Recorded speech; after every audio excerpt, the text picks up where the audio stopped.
అస్మద్గురుభ్యో నమః. భాగవతము శ్రవణం చేయడం వలన కలిగే ఫలము.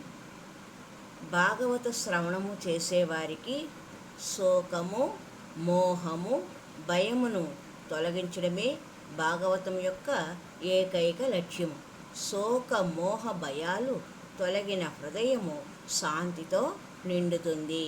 అది ఏ సత్వగుణానికి గుర్తు.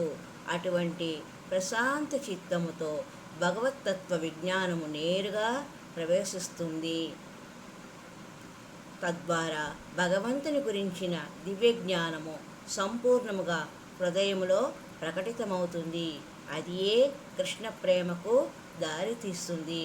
అంటే భాగవత శ్రవణం ద్వారా తొలుత శోకమోహ భయాలు తొలగి ఆ తరువాత కృష్ణ ప్రేమ హృదయంలో వెళ్ళి విరుస్తుంది. తద్వారా మానవ జీవితము సంపూర్ణమవుతుంది, సఫలమవుతుంది. అందుకే మనిషి నిత్య భాగవత సేవలో నెలకొనే దివ్యస్థితికి చేరుకొని ధన్యుడు కావాలి. హరి ఓం తత్సత్. హరే రామ రామ రామ హరే హరే, హరే కృష్ణ కృష్ణ కృష్ణ హరే హరే, హరే రామ రామ రామ హరే హరే, హరే కృష్ణ కృష్ణ కృష్ణ హరే హరే, హరే రామ రామ రామ హరే హరే, హరే కృష్ణ కృష్ణ కృష్ణ కృష్ణ హరే హరే.